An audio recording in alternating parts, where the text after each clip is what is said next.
Hello everyone. दोस्तों, UP triple SC के द्वारा 2026 में जो भी एग्ज़ाम कंडक्ट कराए जाने वाले हैं, जो भी वो नोटिफिकेशन निकाल रहा है हर अलग अलग एग्ज़ाम के लिए, अगर आप उसमें देखेंगे तो हर एक एग्ज़ाम के लिए जो भी वो सिलेबस निकाल रहा है उसमें जो भाग दो है ना उस सिलेबस का, वो बेसिकली आप देखेंगे तो कंप्यूटर से संबंधित है। ओके, यानी भाग दो यानी पार्ट सेकंड जो है वो कंप्यूटर से संबंधित है। हर एक एग्ज़ाम में ये कंपलसरी कर दिया है, भाग दो और भाग तीन। भाग दो में कंप्यूटर है और भाग तीन में अगर आप देखेंगे तो वो बेसिकली आपको यूपी स्पेशल से सवाल पूछेगा। ओके, तो भाग दो जो दे रखा है जिसमें कंप्यूटर है, बेसिकली इसमें अगर उसके सिलेबस को आप देखेंगे तो कंप्यूटर से जो भी होंगे उसके लगभग सिलेबस, उसमें से लगभग वो 15 सवाल पूछने की बात कह रहा है। यानी कंप्यूटर का जो सिलेबस दिया है वहाँ से वो कह रहा है कि हम 15 सवाल पूछेंगे। 15 सवाल का मतलब हो गया कि 15 नंबर। ओके, 15 नंबर की बात कर रहा है ये, बेसिकली 15 सवाल हो गए और 15 नंबर के होंगे। हर एक सवाल एक नंबर का होगा और ये कितने में होंगे? 100 सवाल में। ओके, यानी 100 सवाल में अगर आप देखेंगे तो 15 सवाल सिर्फ और सिर्फ वो कंप्यूटर से पूछने वाला है। तो इसका मतलब ये है कि भाग दो और भाग तीन इतने इम्पॉर्टेंट हैं इन एग्ज़ाम के लिए, जो भी यूपी ट्रिपल एससी कराने वाला है वो, मतलब उसकी जो वैल्यू है, वेटेज जो है वो अगर आप देखेंगे तो भाग दो से 15 सवाल हो गया, भाग तीन से वो 20 सवाल पूछने की बात कर रहा है, यानी कंप्यूटर से 15 और यूपी स्पेशल से 20 सवाल। तो इसी भाग दो के मतलब जो सिलेबस है उसको कवर करने के सिलसिले में मैंने जो ये बेसिकली अगर देखा जाए तो PYQ सीरीज़ को स्टार्ट किया है। कहने का मतलब ये है कि जो भी यूपी ट्रिपल एससी आज तक एग्ज़ाम कंडक्ट करा रखा है उसमें जितने भी वो कंप्यूटर से संबंधित सवाल पूछा है अलग अलग टॉपिक से, उन टॉपिक को एक समराइज्ड, एक ऑर्गेनाइज्ड तरीके से मैं उनके PYQs को सॉल्व करा रहा हूँ विद डिटेल एनालिसिस। यानी हर एक सवाल जो वो पूछ रहा है वो उस सवाल के मैं चारों ऑप्शन को बेसिकली अगर आप देखेंगे तो प्रॉपर तरीके से एलिमिनेशन टेक्निक भी बता रहा हूँ आपको, मैं वो प्रॉपर तरीके से सॉल्व करा रहा हूँ विद डिटेल एनालिसिस के साथ, विद कॉन्सेप्ट के साथ। ओके, तो बेसिकली इसी सीरीज़ में अगर आप देखेंगे तो आज का जो लेक्चर है उसमें आज एक मैं नए टॉपिक को कवर कर रहा हूँ जिसका नाम है इनपुट। ओके, आज का जो टॉपिक है इनपुट है। इसके बाद वाला जो टॉपिक होने वाला है वो आपका हो जाएगा आउटपुट। तो बिना किसी देरी की इस लेक्चर को शुरू करते हैं और आज का जो इनपुट वाला टॉपिक है उसके पहले हम लोग कॉन्सेप्ट को समझते हैं, इसके बाद हम लोग सवाल पे आएंगे। ओके, अगर आपसे कहा जाए स्टूडेंट कि इनपुट डिवाइस का मतलब क्या होता है, अगर आपसे कहा जाए, सिंपली कोई आपसे पूछ ले कि आप कंप्यूटर की भाषा में इनपुट डिवाइस का मतलब बताइए। ओके, तो इनपुट का मतलब होता है कोई चीज़ अंदर लेना। ओके, इनपुट, और आउटपुट का मतलब होता है कि उसके द्वारा बाहर फेंकना कोई चीज़। ओके, तो सिंपली अगर इसको एक मतलब एक नॉर्मल लैंग्वेज में समझने की कोशिश किया जाए कि इनपुट डिवाइस क्या होते हैं कंप्यूटर के सेंस में, तो बेसिकली इनपुट डिवाइस वह उपकरण या वह डिवाइस होते हैं जिसकी मदद से हम लोग कंप्यूटर को डेटा या इंस्ट्रक्शन यानी निर्देश देते हैं। कहने का मतलब यही है कि जो इनपुट डिवाइस होता है उससे हम लोग, यानी उसकी मदद से हम लोग कंप्यूटर को क्या देते हैं भैया? कंप्यूटर को डेटा देते हैं या इसी के साथ साथ इंस्ट्रक्शन देते हैं। कहने का मतलब ये है कि डेटा एंड इंस्ट्रक्शन देते हैं, किसको? निर्देश देते हैं, किसको? कंप्यूटर को। जैसे मान लीजिए कि ऐसे एक आम बोलचाल की भाषा में सपोज कीजिए कि कंप्यूटर अगर हम लोगों से बात कर रहा होता, क्योंकि वो मशीन है तो हमसे बात तो नहीं कर सकता, लेकिन मान लीजिए कि अगर वो हमसे बात कर रहा होता तो हम उसको ये बोलते ना कि भैया चलो शिमला घुमा देना है, तो वो ऑटोमेटिक उसको फीड करता, तो कम से कम शिमला घुमाने वाली बात तो करता। ओके, यानी आप कह लीजिए कि शिमला की पिक्चर दिखा दीजिए तो शिमला का वो पिक्चर आपको दिखाएगा। यानी आप कह लीजिए कि हमें लंदन का कोई पिक्चर दिखा दीजिए तो वहाँ वो उसको भी पिक्चर दिखाता, क्योंकि जो भी चीज़ हम उसको बोलते वो करता। तो वही बात है कि जो इनपुट डिवाइस होती है बेसिकली ये एक तरीके की हार्डवेयर होती है। हार्डवेयर इन द सेंस है कि यानी वो फिजिकली इसको टच करेंगे तो हमको पता चलेगा कि हाँ भैया यहाँ कोई चीज़ रखी हुई है। ओके, तो ये बेसिक एक इन्फॉर्मेशन मैं बताऊँ। अगर इसको कंप्यूटर के सेंस में देखा जाए कि इनपुट डिवाइस को क्या कहा जाता है, तो बात वही है कि वह उपकरण होता है इनपुट डिवाइस जिसकी मदद से हम लोग कंप्यूटर को डेटा या इंस्ट्रक्शन यानी निर्देश देते हैं। अगर इसी को हम लोग दूसरे लैंग्वेज में समझने की कोशिश करें कि इनपुट डिवाइस के बारे में, तो इनपुट डिवाइस वह हार्डवेयर होता है या वह हार्डवेयर है जिसके द्वारा हम कंप्यूटर में जानकारी दर्ज करते हैं। एग्जाम्पल के तौर पे अगर इनपुट डिवाइस की बात किया जाए तो जैसे एग्जाम्पल ले लें, इसका एक कीबोर्ड ले लेते हैं। कंप्यूटर में या लैपटॉप में आपके कीबोर्ड होता है बेसिकली, तो उसमें क्या होता है कि जो भी आप इंफॉर्मेशन उसके सॉफ्टवेयर के थ्रू मतलब देना चाह रहे हैं, तो वो कंप्यूटर जो है उसको एक्सेप्ट करता है। तो सिंपली वही है कि वह हार्डवेयर है, मतलब इनपुट डिवाइस वह हार्डवेयर है जिसके द्वारा हम कंप्यूटर में जानकारी दर्ज करते हैं, जिससे कंप्यूटर हमें रिस्पांस देता है। जब हम इनपुट डिवाइस को मतलब इनपुट डिवाइस के थ्रू या इसके तहत कोई जानकारी इंसर्ट कराते हैं, तो उस जानकारी को वो एक्सेप्ट करता है और कंप्यूटर अपने पास लेता है और उसको प्रोसेस करके वो आउटपुट दे देता है, यानी उस जानकारी के बारे में जो रिजल्ट है उसको बाहर निकालता है, चाहे वो स्क्रीन के माध्यम से हो, चाहे वो प्रिंट करके कोई चीज़ प्रिंट आउट के द्वारा निकाल लिया जाए। ये सब इनपुट और आउटपुट मतलब डिवाइस की एग्जाम्पल ही हैं। अभी कौन कौन से होंगे हम लोग डिटेल में समझने की कोशिश करेंगे। अगर इनपुट डिवाइस को और सिंपली समझने की कोशिश किया जाए तो सिंपली अगर इसे कहा जाए तो आधे लाइन में बात यही हो जाए कि जिनसे हम कंप्यूटर को डेटा देते हैं उसी को हम लोग इनपुट डिवाइस कहते हैं। आप सिंपली इसको इतना ही समझिए कि इनपुट डिवाइस बेसिकली क्या होता है कि जिनसे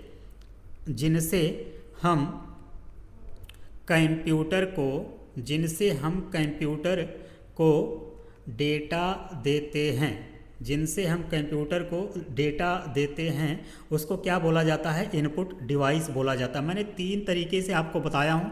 एक तरीका और आप जान लीजिए, सिंपली ये थोड़ा टफ है बट जान लीजिए कि जैसे इनपुट डिवाइस एक विद्युत यांत्रिक युक्ति होती है जो डेटा और अनुदेशों को स्वीकार कर उसे कंप्यूटर के प्रयोग लायक बनाता है। मैंने आपको इनपुट डिवाइस से संबंधित 4 प्रकार बताया, जो आपको उचित लगे, जो आपको इजी लगे, जो जिससे आप याद कर सकें उस चीज़ को आप समझ लीजिए। मैं जस्ट एक बार रिपीट कर दे रहा हूँ क्योंकि ये टॉपिक इंपॉर्टेंट है। इंपॉर्टेंट इन द सेंस है कि यहाँ से आपको कम से कम एक सवाल देखने को मिलेगा। तो मैं एक करके चारों पॉइंट को बता देता हूँ। पहला पॉइंट मैंने आपको ये बताया कि इनपुट डिवाइस बेसिकली वह उपकरण या वह डिवाइस होता है जिसकी मदद से हम कंप्यूटर को डेटा या इंस्ट्रक्शन देते हैं। ओके, मैंने दूसरा आपको डिफिनीशन या इसका तरीका बताया कि इनपुट डिवाइस वह हार्डवेयर है जिसके द्वारा हम कंप्यूटर में जानकारी दर्ज करते हैं। ओके, इसके अलावा मैंने आपको तीसरा पॉइंट ये बताया और सबसे इजी तीसरा वाला ही था कि जिनसे हम कंप्यूटर को डेटा देते हैं वो इनपुट डिवाइस होता है। चौथा मैंने आपको बताया था कि इनपुट डिवाइस बेसिकली एक विद्युत यांत्रिक युक्ति है जो डेटा और अनुदेशों को स्वीकार कर उसे कंप्यूटर के प्रयोग लायक बनाता है। ओके, उम्मीद करते हैं सारे पॉइंट आप लोगों को समझ में आए होंगे।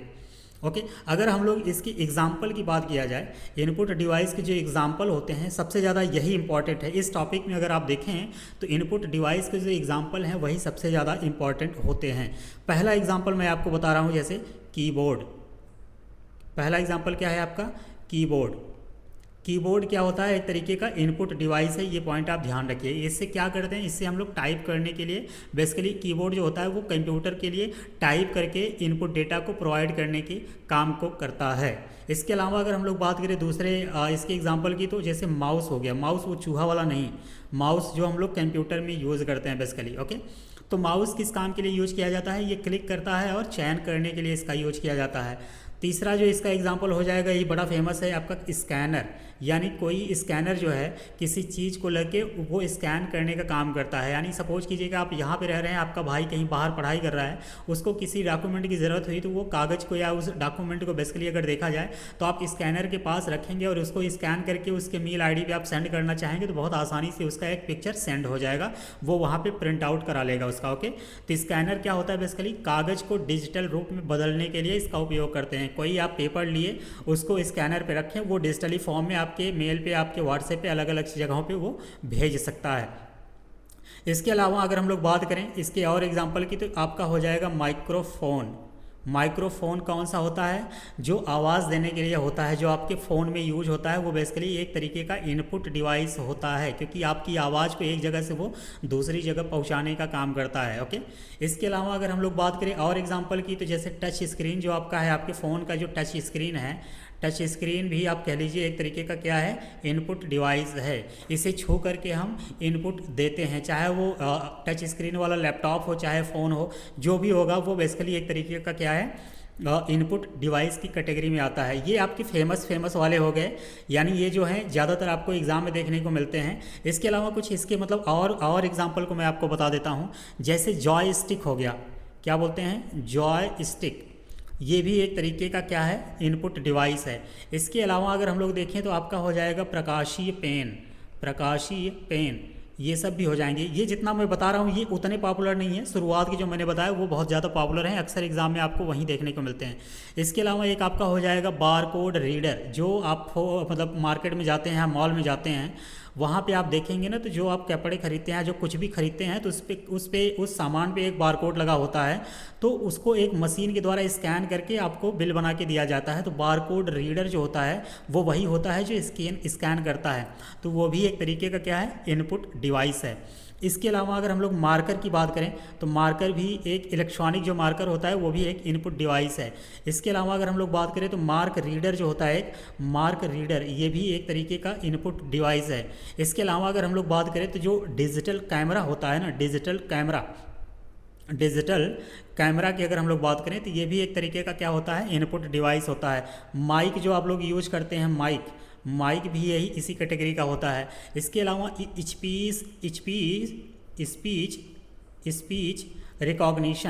स्पीच रिकॉग्निशन जो सिस्टम होता है वो भी आपका एक तरीके का क्या होता है, इनपुट डिवाइस की कैटेगरी में आता है। इतने ढेर सारे मैंने आपको एग्जाम्पल बता दिए, इससे ज़्यादा आपके एग्ज़ाम में वो पूछेगा भी नहीं, इससे ज़्यादा आपको करने की भी ज़रूरत नहीं। ओके, तो सिंपली मैंने आपको समझाने की कोशिश किया कि इनपुट डिवाइस होता क्या है और उसके एग्जाम्पल को मैंने आपको बताया। सिंपली आज के टॉपिक में अगर आप देखेंगे तो ज़्यादातर जो सवाल हैं इन्हीं पॉइंट से आपको देखने को मिलेंगे। ओके, तो शुरुआत करते हैं आज के लेक्चर का जो पहला सवाल है उसकी तरफ। ओके, तो आज का जो पहला सवाल है स्टूडेंट, ये कह रहा है कंप्यूटर में निम्नलिखित में से कौन सी इनपुट डिवाइस नहीं है। सवाल को ध्यान से करिएगा, अदरवाइज सवाल गलत होने के चांसेस बढ़ जाएंगे। पूछ क्या रहा है, इनपुट डिवाइस नहीं है, यानी इसका मतलब है कि इनमें से 4 में से 3 ऑप्शन जो होंगे जो इनपुट डिवाइस होंगे, एक होगा जो नहीं होगा। तो पहला ऑप्शन कह रहा है माउस की बात करें तो ये इनपुट डिवाइस है, तो ये बिल्कुल है। प्रिंटर की बात करें तो ये इनपुट डिवाइस है, नहीं। क्यों नहीं है, मैं रीज़न भी बता देता हूँ। प्रिंटर जो होता है, सपोज कीजिए ये प्रिंटर है, इसमें क्या करते हैं, कंप्यूटर से किसी पीडीएफ को निकालते हैं, ये प्रिंटर जाता है मतलब उस पीडीएफ को एक यहाँ पे आप क्या कह लीजिए कि कागज़ को फिल करते हैं, कागज़ के बंडल को रखते हैं, वो कागज़ के बंडल को स्कैन करता है, उसको अंदर लेता है, उस पर प्रिंट करके आपको बाहर दे देता है। तो एक तरीके का क्या है, प्रिंटर जो होता है एक तरीके का आउटपुट डिवाइस है। प्रिंटर जो होता है एक तरीके का ये आउटपुट डिवाइस है। ओके, ये पॉइंट ध्यान रखिएगा। कीबोर्ड की अगर हम लोग बात करें तो कीबोर्ड एक तरीके का इनपुट डिवाइस है, अभी हमने आपको बताया एग्जांपल के तौर पे। स्कैनर को भी मैंने आपको बताया कि स्कैन करता है, एक तरीके का है ये इनपुट डिवाइस है। तो इसका जो करेक्ट आंसर हो जाएगा वो आपका ऑप्शन नंबर बी हो जाएगा, प्रिंटर एक तरीके का इनपुट डिवाइस है। ऑप्शन नंबर बी इसका करेक्ट हो जाएगा। अगले सवाल पे हम लोग चलते हैं। अगला सवाल कह रहा है कि कंप्यूटर प्रणाली में निम्न में से क्या इनपुट डिवाइस का उदाहरण नहीं है। सेम सवाल वही रिपीट कर दिया है, ये आबकारी सिपाही 2016 में पूछा गया था, ये वापस आ सकता है, ऐसी कोई बहुत बड़ी बात नहीं, क्योंकि सवाल इस टॉपिक से ऐसे ही बनेंगे। ओके, तो इनपुट डिवाइस इनमें से कौन सा उदाहरण नहीं है। तो पहला कह रहा है कीबोर्ड होता है कि नहीं, होता है।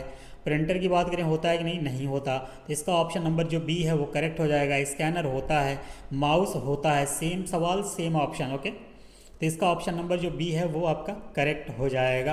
अगले सवाल पे हम लोग मूव करते हैं। अगला सवाल कह रहा है कि स्टूडेंट पॉइंट एंड क्लिक जो शब्द है ये मुख्य रूप से किस डिवाइस द्वारा की जाने वाली क्रियाओं को संदर्भित करता है। सवाल क्या कह रहा है, फिर से पढ़िएगा।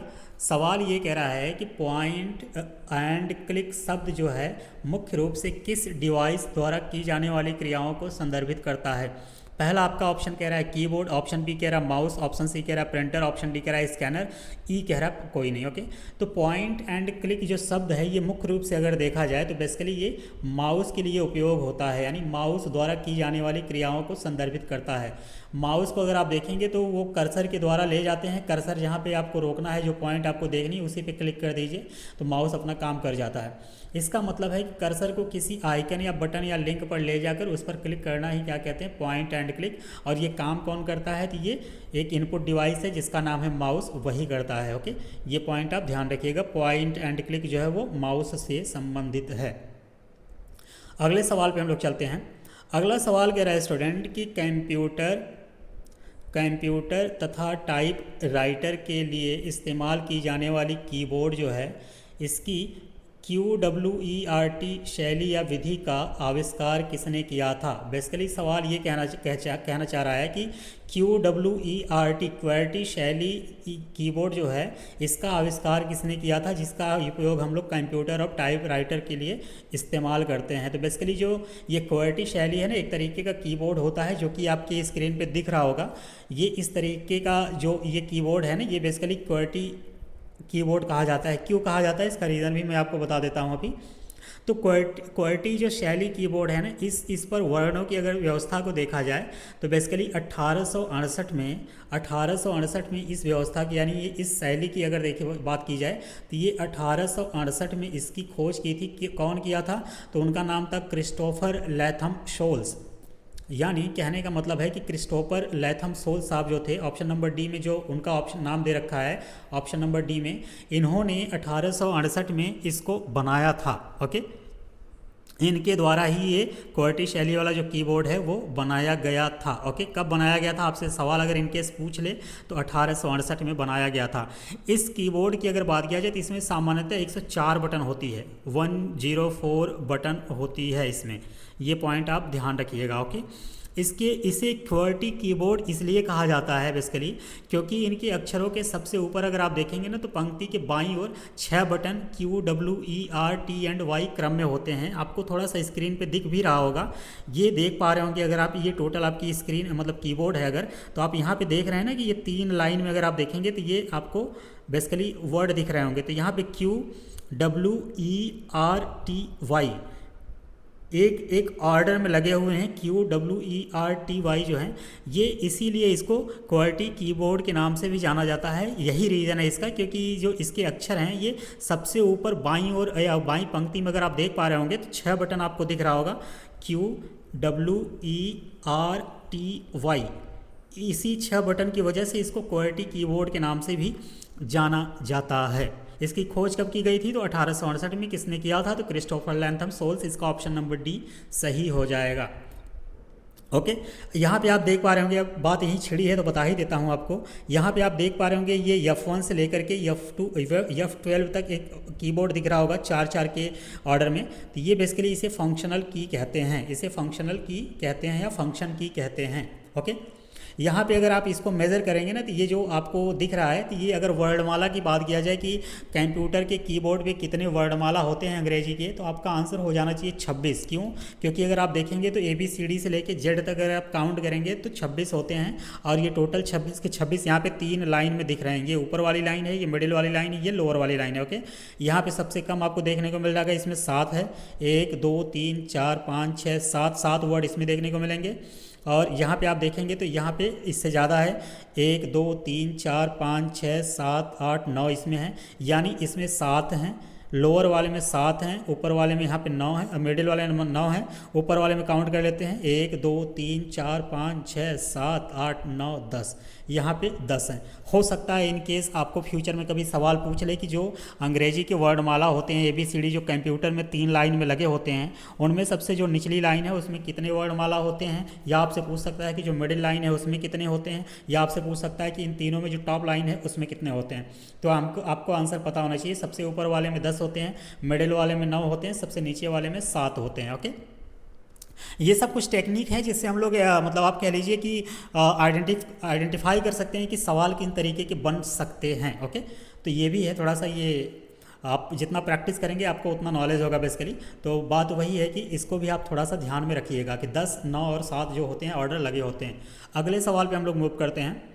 अगला सवाल कह रहा है स्टूडेंट कि कंप्यूटर के कीबोर्ड में कितनी वर्णमालाओं की होती है। ओके, कंप्यूटर के कीबोर्ड में कितनी वर्णमालाओं की होती है? 24 होती है, 25 होती है, 26 होती है, 27 होती है। इसका करेक्ट आंसर हो जाएगा ऑप्शन नंबर सी, 26 होती है। 26 में 3 लाइन मैंने आपको बताया, ऊपर वाली में 10 होता है, मिडिल वाली में 9 होता है, लोअर वाली में 7 होते हैं। ये भी आप थोड़ा सा ध्यान रखिएगा, शायद आपको एग्ज़ाम में ये टकरा जाए। अभी ऐसा सवाल आया तो नहीं है, लेकिन हम लोग गेस तो कर ही सकते हैं ना भाई कि सवाल किसी तरीके से वो फ्रेम कर देगा।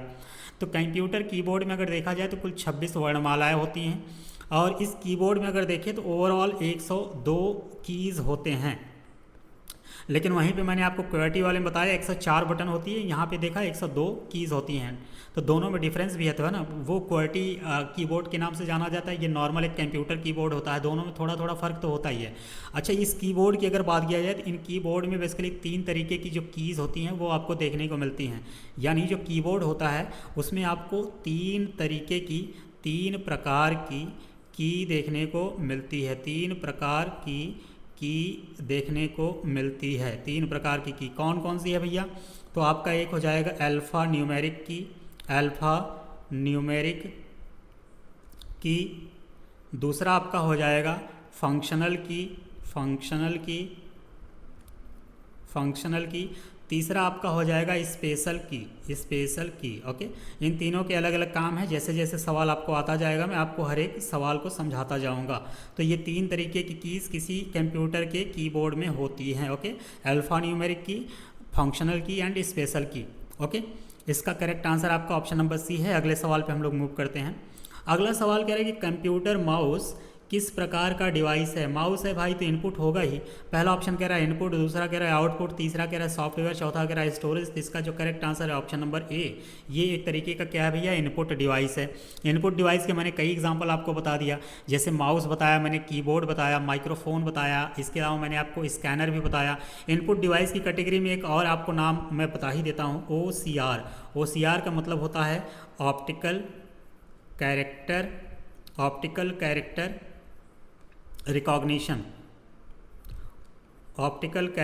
रिकॉग्निशन। ये क्या है? ऑप्टिकल OCR एक तरीके की होती की मतलब बेसिकली ये कह लीजिए कि एक तरीके का कैरेक्टर है जो कि एक इनपुट डिवाइस का काम करता है। अच्छा, सवाल ये आपके मन में आ सकता है कि सर OCR आखिर करता क्या है? तो OCR एक तरीके का आप कह लीजिए कि मशीन है, मशीन इन द सेंस हाँ एक मतलब इनपुट डिवाइस है जो कि इमेज को टेक्स्ट में कन्वर्ट कर देता है। सपोज कीजिए आपके पास कोई पुरानी किताब पड़ी है या कोई फ़ोटो पड़ा है जिस पे कुछ लिखा हुआ है। एग्जाम्पल के तौर पे हम लोग बात करें, जैसे कोई फ्रेम है काफ़ी पुरानी हो गई, उस पर कुछ वर्ड लिखा हुआ है, तो OCR से क्या होगा कि अगर आप इसको स्कैन करेंगे ना तो जो इस पर लिखा होगा वो सारी चीज़ को टेक्स्ट में कन्वर्ट कर देगा। ओके, यानी कहने का मतलब ये है कि इसको ये इमेज से टेक्स्ट के रूप में कन्वर्ट कर देता है इस इनपुट डिवाइस की, मतलब ये बेसिकली इनपुट डिवाइस की वजह से। ओके, जिसका नाम है OCR यानी ऑप्टिकल कैरेक्टर रिकॉग्निशन। ऑप्टिकल का मतलब होता है बेसिकली आप कह लीजिए कि इमेज की बात फॉर्मेशन कर रहा है, इसको कैरेक्टर यानी इसको ये टेक्स्ट में कन्वर्ट करके आपको दे देगा। ओके, तो ये इनपुट डिवाइस की कैटेगरी में आता है। वहीं पे अगर हम लोग बात करें आउटपुट डिवाइस के बारे में, तो आउटपुट डिवाइस का मैंने आपको बताया कि इसमें मॉनिटर हो सकता है, इसका एग्जांपल स्पीकर हो सकता है, प्रिंटर हो सकता है। यहाँ पे एक आउटपुट डिवाइस के थोड़े से स्पेसिफिक को मैं बता देता हूँ, VDU, जिसका नाम है visual display unit. Okay, visual display unit. Visual का मतलब क्या होता है भैया? विजुअल का मतलब होता है देखने वाली या देखने वाला। ओके, डिस्प्ले का मतलब क्या होता है? दिखाने वाला। ओके, तो देखने वाला दिखाने वाला यूनिट है अगर, उसको बोलते हैं हम लोग VDU। ओके, तो इसका मतलब है कि बेसिकली स्क्रीन हो गया या मॉनिटर हो गया जिस पर हम कंप्यूटर का रिजल्ट देखते हैं। ओके, अच्छा, सवाल आपसे ये पूछ सकता है कि वीडियो का काम क्या होता है? जैसे OCR का काम मैंने बताया कि ये इमेज को क्या करता है? टेक्स्ट में कन्वर्ट कर देता है, लेकिन वीडियो का काम में क्या होता है? तो ये बेसिकली आपको टेक्स्ट दिखाने का काम करता है, ये आपको इमेज दिखाने का काम करता है, ये आपको वीडियो दिखाने का काम करता है। तो वीडियो का मतलब क्या हो गया? Visual display unit. विजुअल मतलब देखने वाला, डिस्प्ले मतलब दिखाने वाला यूनिट। ओके, तो ऐसा मशीन या ऐसी इनपुट डिवाइस जो कि देखती है और दिखाती है, दोनों काम करती है। यानी स्क्रीन का भी काम करता है ये बेसिकली, और मॉनिटर का भी काम करता है जिस पे आप रिजल्ट देख सकते हैं। ऐसे कुछ छोटे छोटे पॉइंट हैं जिसे आपको ध्यान में रखना है, यहीं से आपको सवाल देखने को मिल जाएगा। ओके, तो OCR हो गया और वीडियो हो गया, दोनों के जो काम है वो भी मैंने आपको बता दिया। अब हम लोग मूव करते हैं अगले सवाल पर। ये सवाल कह रहा है कि इनमें से किस इनपुट डिवाइस का उपयोग व्यापक रूप से योग्यता परीक्षण जैसे परीक्षणों में किया जाता है? सवाल बेसिकली ये कह रहा है कि जब आप कंपटीशन वाला एग्ज़ाम देते हैं उनमें जो आप योग्यता परीक्षण के लिए आपको सीट मिलती है वो बेसिकली किसके तहत परीक्षण किया जाता है? पहला ऑप्शन कह रहा है बारकोड रीडर के द्वारा उसको मतलब रीड किया जाता है या उसको उसका परीक्षण किया जाता है। ऑप्शन बी कह रहा है कि ऑप्टिकल मार्क रिकॉग्निशन, यानी जिसे हम लोग OMR कहते हैं, OMR, जिसका नाम है कि ऑप्टिकल मार्क रिकॉग्निशन की बात कर रहा है। इसके अलावा तीसरा कह रहा है मैग्नेटिक इंट कैरेक्टर पहचान की बात कर रहा है। ऑप्शन डी कह रहा है टच पैड। ओके, तो सवाल जो कह रहा है कि इनमें से किस इनपुट डिवाइस का उपयोग व्यापक रूप से योग्यता परीक्षण जैसे परीक्षणों में किया जाता है, तो आपका जो करेक्ट आंसर हो जाएगा वो आपका ऑप्शन बी हो जाएगा, ऑप्टिकल मार्क रिकॉग्निशन इसका फुल फॉर्म है। अगर आपसे सवाल में ये पूछ ले कि OMR का फुल फॉर्म क्या होता है तो आपको आना चाहिए। अगर ये सवाल आप गलत कर रहे हैं तो पाप लगेगा।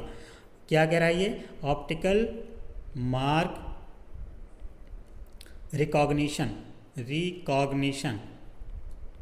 यानी इसका हिंदी रूपांतरण है ऑप्टिकल मार्क पहचान की बात कीजिए। इसी को हम लोग शॉर्टकट में OMR शीट बोलते रहते हैं। जो भी हम लोग कम्पिटिटिव एग्जाम देते थे या आप अभी देंगे लेखपाल वाले सीट में तो आपको OMR ही तो मिलेगा।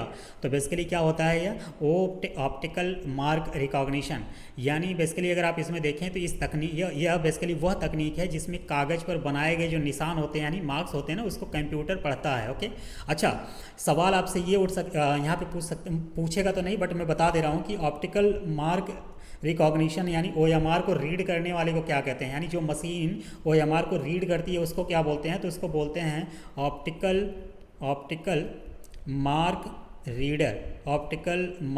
रीडर बोलते हैं। बेसिकली जो OMR जिस मशीन से चेक की जाती है उसको क्या बोलते हैं, ऑप्टिकल मार्क रीडर। आपसे कन्फ्यूजन नहीं होना चाहिए कि ऑप्टिकल मार्क रीडर को ही OMR का फुल फॉर्म बना के आप चले आए। ओके, कन्फ्यूजन बिल्कुल नहीं होना चाहिए। मैं हर बार जोर देके जो पॉइंट मुझे इंपॉर्टेंट लगता है मैं उस पर ज़्यादा जोर दे देता हूँ। तो जो मशीन OMR को रीड करती है वो बेसिकली एक ऑप्टिकल मार्क रीडर कहलाती है। और ये एक तरीके की क्या है, एक तरीके की ये इनपुट डिवाइस है, एक तरीके की ये इनपुट डिवाइस की कैटेगरी में आती है। ये पॉइंट आप ध्यान रखिएगा। ओके, ऑप्टिकल मार्क रीडर जो है एक तरीके की इनपुट डिवाइस है। इसका correct answer option number B हो जाएगा। अगले सवाल पे हम लोग चलते हैं। अगला सवाल कह रहा है कि बैंकों में जो बैंक होते हैं, बैंकों में चेकों को संशोधित या संसाधित करने के लिए बैंक जो है निम्नलिखित में से कौन सी निविष्ट तकनीक का प्रयोग करती है। यानी सवाल बेसिकली ये पूछना चाह रहा है कि जो बैंकों में आप चेक ले जाते हैं ना, उसमें एक नंबर या डिजिट या बारकोड लगा होता है, उसको आइडेंटिफाई करने के लिए किस तकनीक का यूज किया जाता है, किसके द्वारा, बैंक के द्वारा। ओके, तो यहाँ पे 4 ऑप्शन दे रखा है। पहले में कह रहा है OCR का पहले फुल फॉर्म जान लेते हैं, ऑटोमेटिक आगे बढ़ जाएंगे। OCR का मतलब क्या होता है कि optical character recognition, optical character recognition. Okay, optical character recognition. अभी कुछ सवाल पहले ही मैंने आपको बताया कि जो OCR होता है उसका काम क्या होता है। बेसिकली ऑप्टिकल कैरेक्टर रिकॉग्निशन का काम होता है कि किसी इमेज को स्कैन करके जो भी उस पर कैरेक्टर यानी वर्ड लिखा हुआ है उसको आप कह लीजिए कि एक वर्ड में कन्वर्ट कर देने का काम करता है। यानी ये काम मुख्य रूप से ये करता है कि इमेज को टेक्स्ट में कन्वर्ट करने का काम करता है। इमेज को ये टेक्स्ट में कन्वर्ट कर देता है। जो ये इनपुट डिवाइस है उसका नाम क्या है, OCR है। ओके, अगले की तरफ बढ़ते हैं। ऑप्शन नंबर बी में लिखा हुआ है MICR का पहले फुल फॉर्म जान लो भैया। MICR का जो फुल फॉर्म होता है पहले उसको हम लोग समझ लेते हैं, फिर आगे चलते हैं। इसका फुल फॉर्म है मैग्नेटिक इंक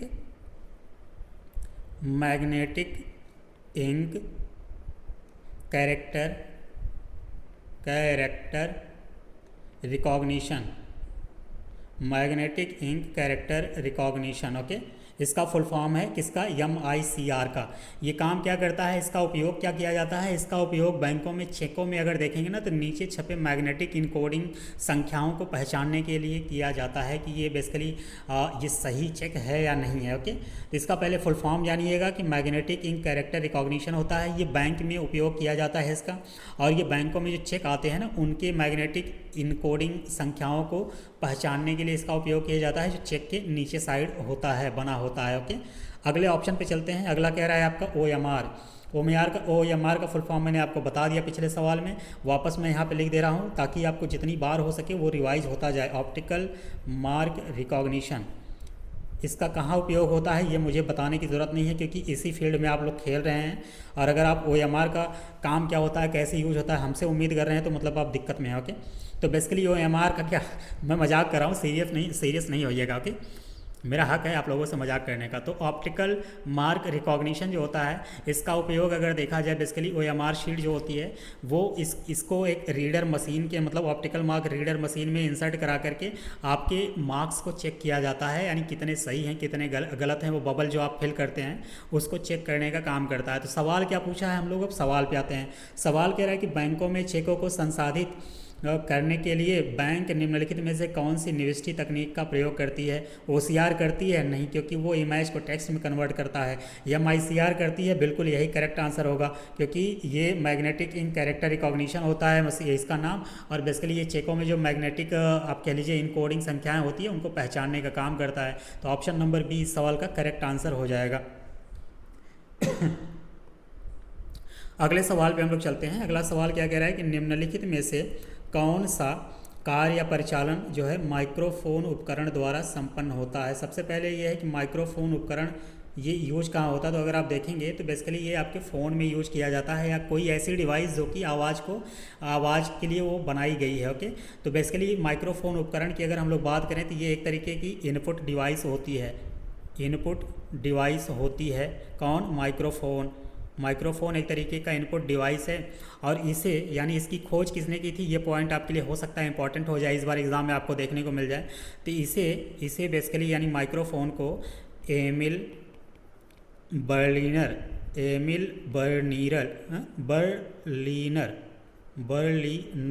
मैं अगेन लिख देता हूँ, ये थोड़ा सा बहुत शॉर्टकट में लिखा गया। ओके, यहाँ पे लिख देता हूँ एमिल बर्लिनर।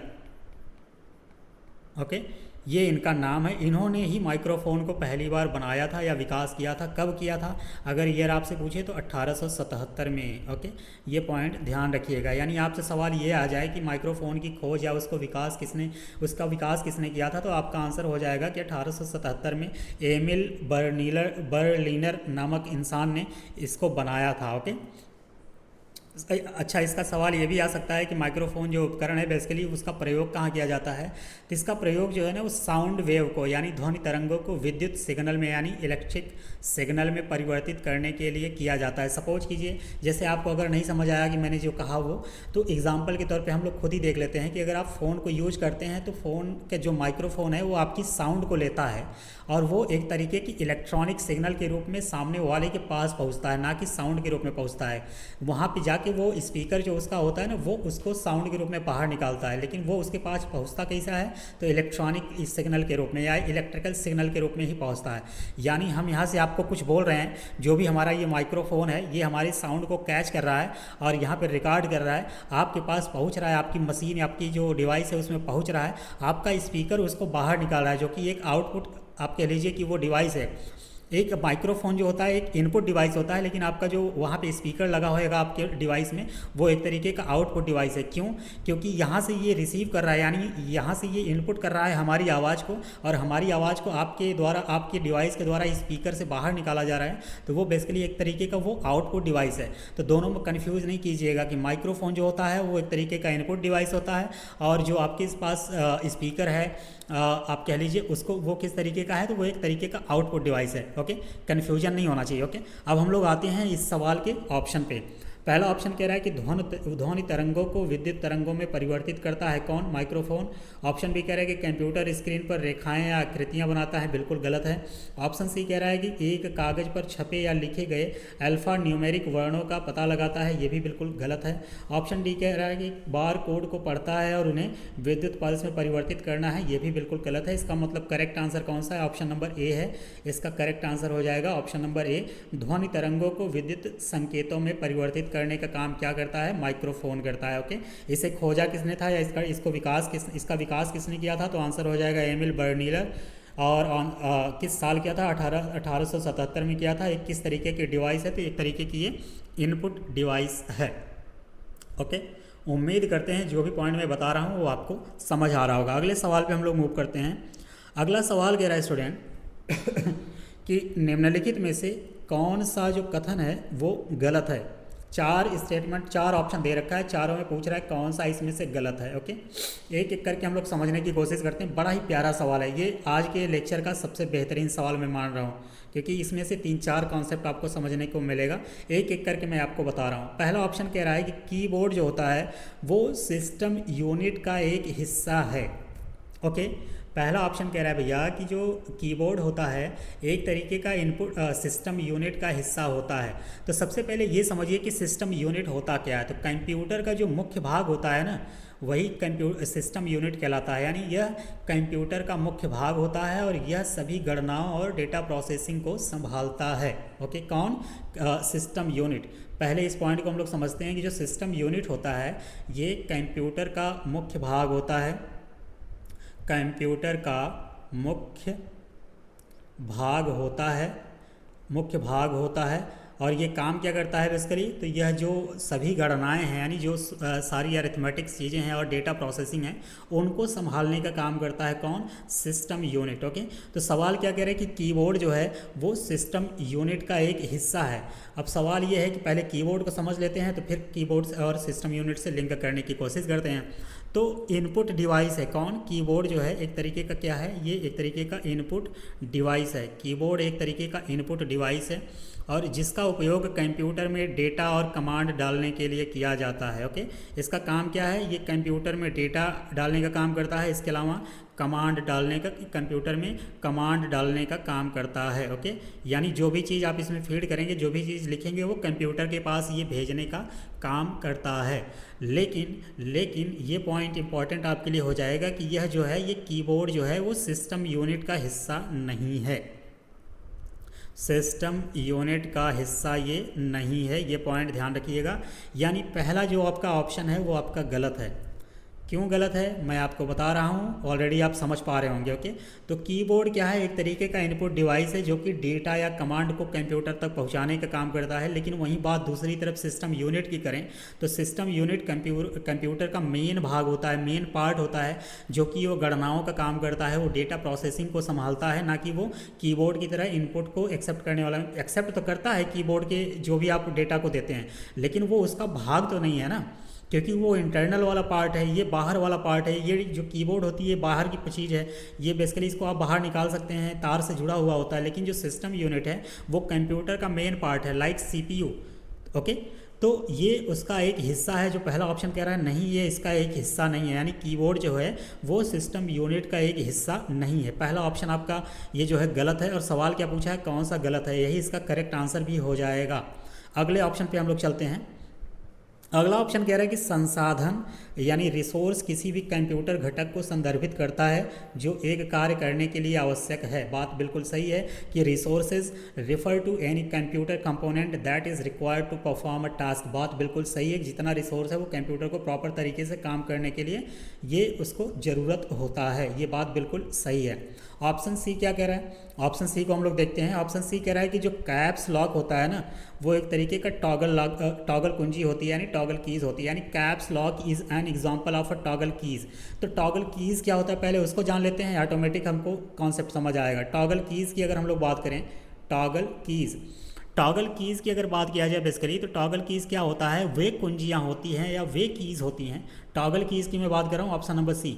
यानी बेसिकली वे कीज़ होती हैं जो दबाने पर दो अवस्थाओं या तो ऑन होगी या तो ऑफ होगी। ओके, उस पर काम करती हैं। टॉगल कीज़ का मतलब है कि ऐसी कुंजियां जो कि कीबोर्ड में होती हैं, जिन्हें एक बार आप दबाओगे तो वो सिस्टम ऑन होगा, एक बार दबाओगे तो वो ऑफ हो जाएगा। एग्जांपल के तौर पे अगर मैं आपको बताऊं तो जैसे आप अगर आपके पास लैपटॉप होगा तो आप कीबोर्ड अगर देखेंगे तो लेफ्ट साइड में एक कैप्स लॉक होता है, जिसे आप दबाते हैं तो लाइट जलती है, एक बार ऑफ हो जाती है। यानी कहने का मतलब है कि कैप्स लॉक का काम क्या होता है? वो या तो जो वर्ड अल्फ़ाबेट होते हैं उसको कैप्स में यानी बड़े में कर देता है, या तो उसे छोटे में कर देता है। डिपेंड करता है आपकी डिमांड कैसी है।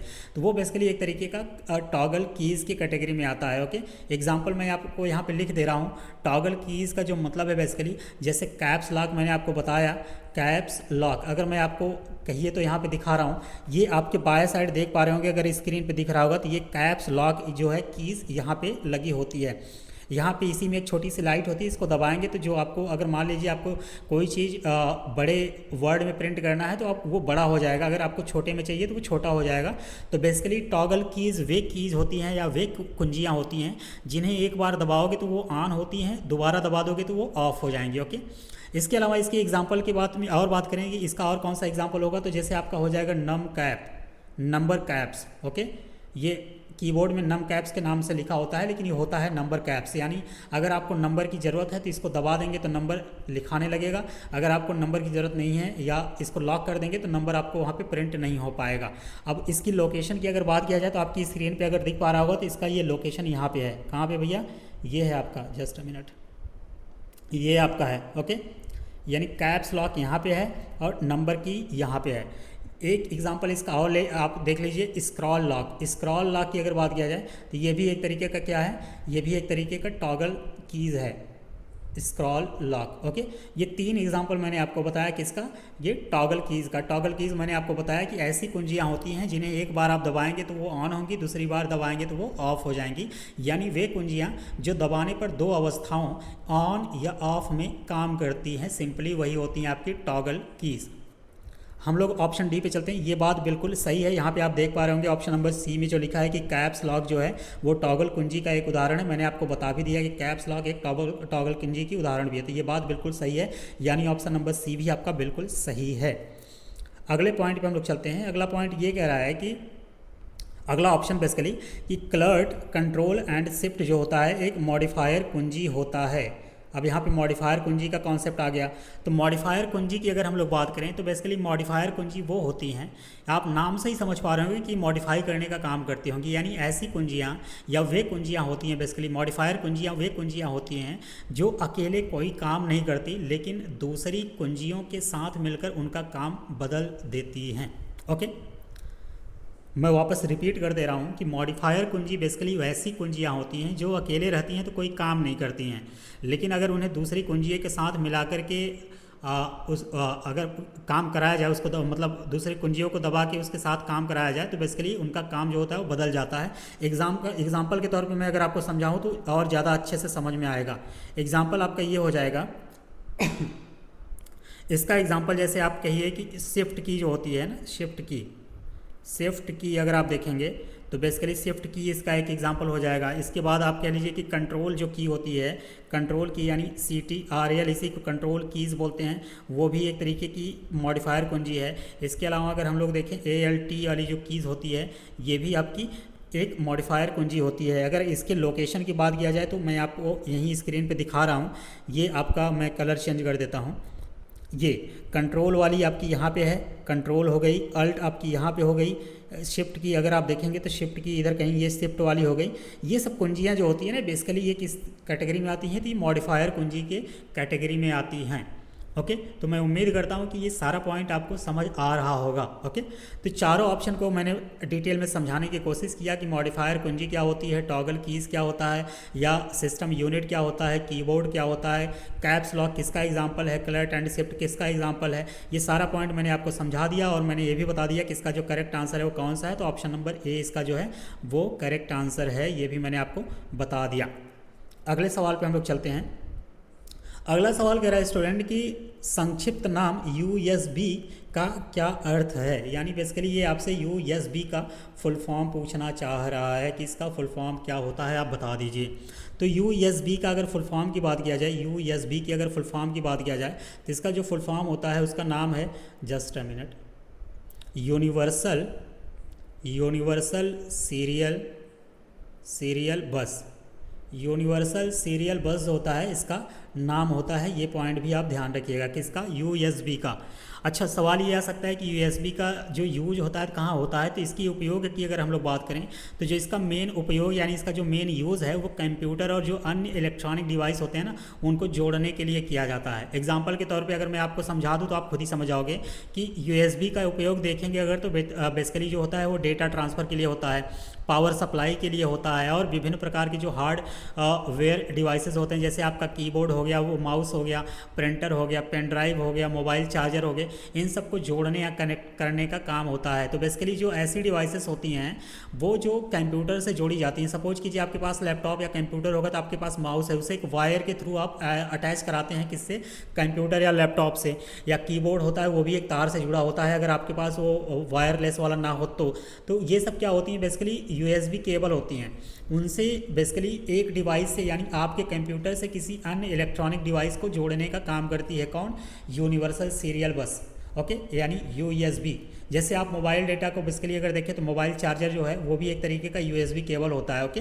तो ये सारे पॉइंट जो हैं ये आपके यूनिवर्सल की कैटेगरी में आ जाएंगे। इसका जो करेक्ट आंसर हो जाएगा, ये फुल फॉर्म ही तो पूछा है, तो यूनिवर्सल सीरियल बस। पहला ऑप्शन क्या रहा है, यूनिवर्सल सिस्टम बोर्ड नहीं होगा, यूनिवर्सल सीरियल बस। ऑप्शन नंबर इसका बी ही करेक्ट है, ओके। ऑप्शन नंबर बी इसका जो है वो करेक्ट आंसर हो जाएगा।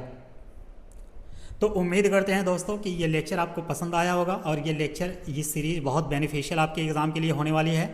तो ज़्यादा से ज़्यादा आप लोग इसको वॉच कीजिए और इसको समझने की कोशिश कीजिए। और आपके कंप्यूटर अगर वीक है तो इसके PYQs को सॉल्व करने से आपके कंप्यूटर में अच्छे नंबर आने वाले हैं, ये तो मैं प्रॉमिस कर सकता हूँ, ओके। क्योंकि बहुत ही सवाल ऐसे होंगे कि अगर आप इस पूरे आप PYQs को रट के जाएंगे या सॉल्व करके जाएंगे, समझ के जाएंगे, तो ज़्यादा से ज़्यादा आपको सवाल जो है वहाँ पे सॉल्व करने में सहूलियत फील होगी, यानी बहुत आसान लगेगा आपको पेपर, ओके। तो बेसिकली जो आज का लेक्चर है ये इनपुट डिवाइसेस से संबंधित था। अगले लेक्चर को हम लोग आउटपुट डिवाइस, जो कि टॉपिक का नाम है आउटपुट डिवाइस, उसको हम लोग अगले लेक्चर में सॉल्व करने की कोशिश करेंगे। आप सभी लोग यहाँ तक बने रहे, इसके लिए बहुत बहुत धन्यवाद। और अगर किसी प्रकार की आपको दिक्कत हो रही है तो आप बेझिझक कमेंट सेक्शन में जाके कमेंट कीजिएगा, मैं उसको रिप्लाई ज़रूर करूँगा, ओके।